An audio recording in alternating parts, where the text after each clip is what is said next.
The revenue growth, it really only matters if you can repeat it, right? And so CAC, or customer acquisition cost, tells you, if your growth model is going to scale or breaks, as you increase, say, ad spend. And so the reason why this is in the finance section and not the marketing section is because this is more income statement driven. And so once you have customer acquisition cost and then you have lifetime value, you can determine how much you can spend to acquire a customer. Like if the lifetime value and profit of a customer is $426, then paying $427, you don't have a very profitable business, right? So here I want to show you how to create, how to calculate your customer acquisition cost and then also do it by, the marketing channel. Okay, so the first thing we need to do is let's look at this data here, the data tab. And if you want this file, there's a link in the description to download it. Okay, so first we need to get month. So we have the month here already, but if you don't have the month, I'll show you how to do it. And it's the text function. And so equals text, and then go to cell B2, comma, and then 4Ms for the month. And then you get the month there. Okay, so what we want to do is we want to see sort of how much revenue we got, based on the ad spend. And so the way we're going to do that is let's go to the starting point here and and type in, the word month and then the word January. And let me just center everything. And then you can drag this down to get to December. And so now we want to calculate, the spend amount and then also the jobs sold, right? Not the revenue amount, the jobs sold, because then we can divide the two. Okay. So we'll spend, jobs sold, and then customer acquisition costs. So we want to SUMIF, SUMIFS, sum the spend amount if the month is January. So SUMIFS, and the first argument is going to be the sum range, like the values that you're trying to sum, and then the next argument is going to be the criteria range. So where's the month at? What range has the month? And then finally, we're gonna click on here B3, and you have the spend. And if you press Control-Shift-4, it'll format it as $1, and then you can double click it down. So for the job sold, it's the exact same thing. It's just now it's in column I, right? So I'll show you what I mean by it. It's the exact same thing. I'll do the same exact formula. I'll just change G to I. So I:I, and you have job sold, right? So we have all that here. And now we want to do the acquisition cost, which is just going to be the division of those two. So 427. And then if you, as the range is highlighted like this, go to home, conditional formatting, and then color scales, and then do red, the second one, because the higher customer acquisition costs. And it sort of makes sense, right? Summer months are going to be higher. This is a dummy data set, but I created it to where, it's realistic. I have some HVAC clients, and so I'm fairly, familiar with the data. Okay, so the next thing you want to do is just create this simple line chart. Super easy to create. The hard part with all this stuff is creating this, right? Because it's really hard, impossible to create a line chart from raw data like this. So structuring the data properly is what, getting into this format right here, this table, is what makes it easier. So highlight month, and then hold down the control key and highlight customer acquisition cost. Go to insert, and then you can do recommended, but the first one's a line. We'll use that, but maybe you like some of these other types. But for now, we'll do customer. We can call it CAC by month.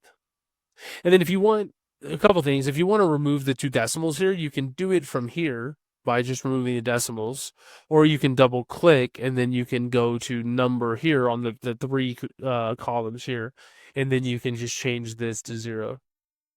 And then if you want to show the values, just click on the chart, click on the crosshair, click on data labels, and then you have the labels there. Okay, so now same exact thing. Not exact, I guess, but same thing, but on the marketing channel. So it's the same formulas pretty much. It's just instead of looking in the month range, we're looking in the marketing channel range. And so just to save some time, I'll copy this, paste it here. And then what we need is we need a unique list of the marketing channels. And so equals unique, and then go here and you can highlight the marketing channel. So in other words, we don't want referral program twice. We just want a unique list. And so click on the first one and press Control, Shift, and the down arrow.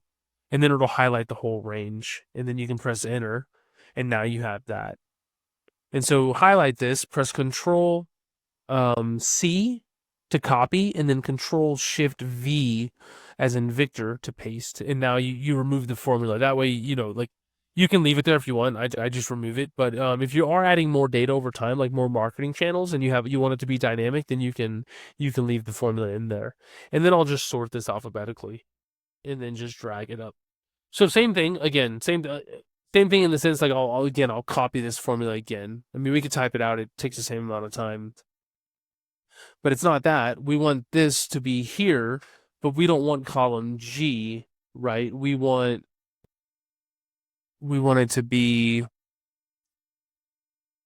column D. And you can also do it by the campaign name. I mean, there's a lot of ways you can do this. I'm just sort of showing you, well, let's see. What did I do wrong? Yeah, that's what's wrong. It's not C, it's D here. I changed the wrong one. Okay, Control Shift 4, copy that down, and then if you want, you can remove the decimals. And then the job sold is again, same exact thing, but this time I'll type out the formula, but count it fast. Same exact thing, just on a different column. So it's on column D, and then here, and then again, drag it down. And then acquisition cost is just the division of the two. And yeah. And so now you can sort of see your customer acquisition cost by each of the channels this way. And so, hold on just a second. I did something wrong because it doesn't make sense that this is higher than that. We all make mistakes, right? So job sold is I. Yeah, it's not.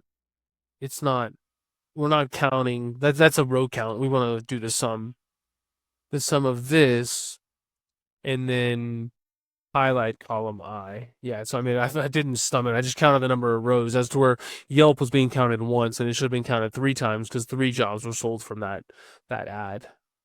Okay, this makes way more sense because, like, yeah, now you can sort of see your most profitable marketing channels. And the other thing that's good is you can see sort of a job sold, right? Like, in other words, if your average customer cost was $374, but you only sold 1 job, then like it might not be scalable. But what this is sort of showing is that you might want to, increase spend on Angie and remove, reduce spend on, say, Yelp. So again, you can just highlight this if you want and do the conditional formatting like we did before, but I'll leave it sort of not conditional formatted.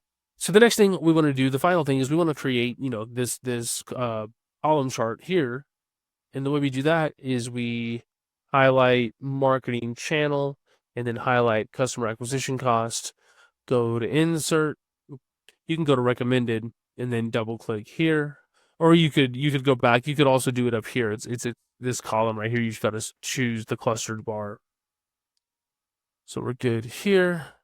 And then if we want it to be, say, smallest to largest, it's sort of counterintuitive, but we have to sort this largest to smallest. It's like the opposite. So we can do it this way. Yeah, the thing is like, yeah, see how it gets a little bit weird, the way it does this.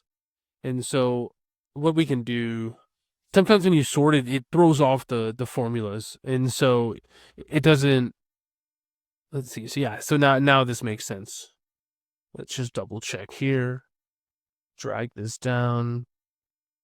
Yeah, so we're good. It's just you got to fix it sometimes. It's a little bit weird. But anyways, that's how you can do, customer acquisition cost by channel.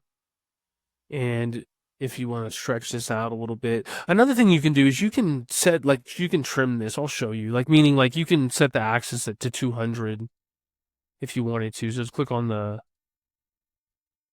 3 there, and then 200, and it'll break it down. I mean, you could go, I guess you could go technically up to like maybe almost 400, 350, but I'll do 300 as a max. And then if you want the labels, and it just lets you know, okay, Yelp is super expensive, Angie isn't as expensive, but at the same time, this is this is spend and revenue, you might want to, get profit in there, right? And see what jobs are actually being sold. And so, yeah, but this is definitely a good start. But anyways, if you have any questions about this, if you want the file or any of that good stuff, just shoot me an email, questions@databoard.io. If you can't find the file, there is a link, but if you can't find it for some reason, then shoot me an email. Just make sure, you include the video, like the title. Hey, can you send me the file for customer acquisition cost? And if you need some help, with your day-to-day stuff, there's a form, there's a link in the description. You can click on it to set up a time to chat, or again, you can email me. But that's all I got for this one, and I will see you in future videos.